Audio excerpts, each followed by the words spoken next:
The ministry spokesperson, Richmond Roxon, said restoration efforts are continuing.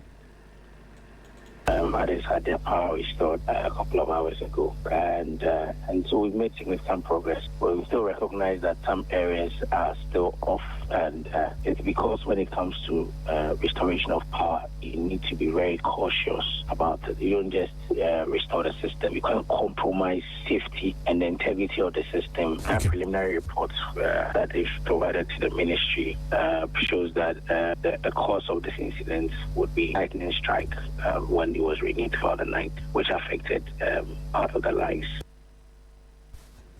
Richmond Roxon is spokesperson for the Ministry of Energy. Now, the National Democratic Congress and the New Patriotic Party, NPP, have expressed differing views following the Supreme Court's ruling declaring Ghana's delegate system unconstitutional. In a 5-2 majority decision, the court ruled that political parties must, within 1 year, adopt measures that allow all members in good standing to vote in the selection of party leaders and parliamentary candidates. Despite the ruling, Deputy General Secretary of the NDC, Mustafa Bandi, and the NPP's Director of Communications, Richard Ahaba, argue that allowing all party members to vote could significantly increase the cost of organizing internal elections. Take a listen. Ideally, I think that widening the Electoral College gives a wider participation of members. It also makes it impossible for some manipulations to happen. It is going to put pressure on political candidates, i.e. presidential and parliamentary, to ensure that they touch base with every single individual that matters, to be able to get a wider consensus. It's no longer going to be a smaller group of people where there's gatekeeping and all of that. So it will cure some problems, but it also comes with its own challenges. Who is going to fund the whole electoral process? Just a once in a decade election is once every 4 years, and then you're going to do that in 276 constituencies. Even the state funding the national election struggles, how much more the political parties. And You just heard that the voices of the Deputy General Secretary of the NDC, Mustafa Bandi, and NPP's Director for Communications, Richard Ahaba. Meanwhile, some Ghanaians have been sharing their views on the landmark decision. I think it will be good because when we all come together, we'll build the nation. But when we see that we are on just separate, insulting each other, I think the nation cannot build. You know, at the end of the day, it offers everyone a free chance and the opportunity to have their opinions, to have their wishes out there of who they want to be the party's leader. For me, that's a very good initiative because I think it creates the platform for party members to elect the right people to be their flag bearers. The Supreme Court has unanimously ruled that the Office of the Special Prosecutor has the constitutional authority to prosecute criminal cases. The court held that the OSP's prosecutorial powers do not violate Article 88 of the 1992 Constitution, which grants the Attorney General authority to initiate criminal proceedings on behalf of the Republic. The ruling ends a long-running legal challenge that had delayed several corruption-related cases before the courts. Our legal affairs correspondent Lord Edwasari has more.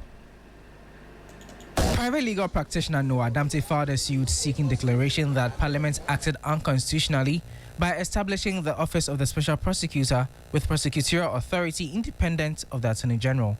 In his suit, which sought 8 reliefs, the plaintiff argued, among other things, that Article 88 of the Constitution exclusively vests prosecutorial powers in the Attorney General and that Parliament could not, through an ordinary act of Parliament, confer similar powers on another institution without first amending the Constitution.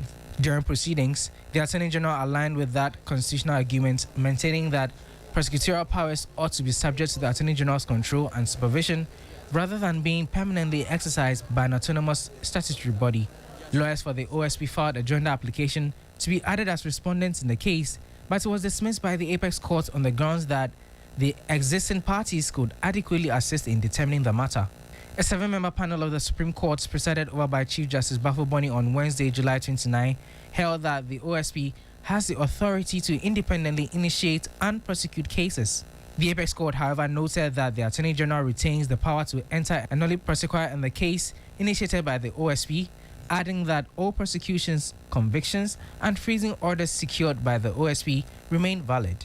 Reacting to the ruling, Executive Director of the Transparency International Ghana, Mary Ada, expressed satisfaction. For us today, it's a clear win.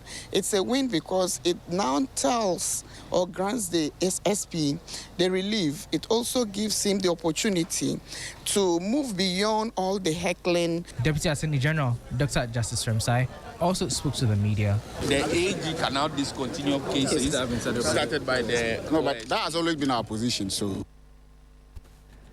Away from all of that, the Minister for Education, Haruna Idrisu, has announced a zero-tolerance policy against indiscipline and criminal conduct in schools. He is urging teachers and school authorities to enforce discipline while promoting strong moral values among students. The Minister made the remarks at the National Conference on Stemming the Growing Indiscipline in Schools held in Sunyani. There's more in this report.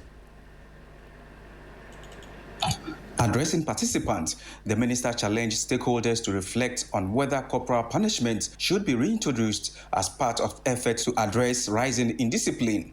However, he urged educators to enforce discipline in schools whilst promoting strong moral values among students. Today, you have our authority and support, and that of the president and the state, to declare zero tolerance for supine bullying.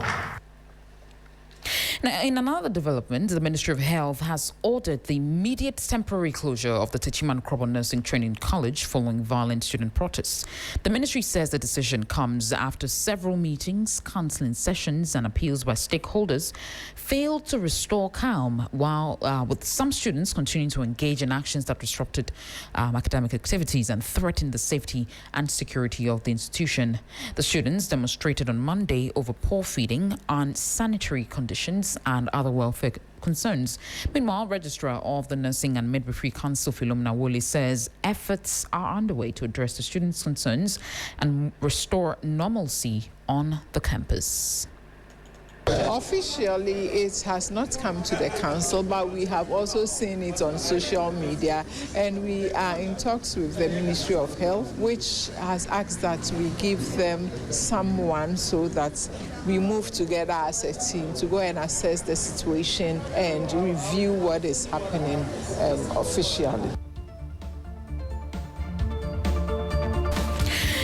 Before we head out, a 5-member committee has been established by the Bono Regional Security Council, REGSEC, to investigate the grievances that sparked the protest at the Krobo Nursing Training College. The committee has been tasked with identifying the root causes of the unrest, helping restore calm, and recommending long-term solutions following the temporary closure of the institution. Ending the morning news on 3FM 92.7. For more stories and updates, please check out our website 3news.com. My name is Christabel Success Trebe.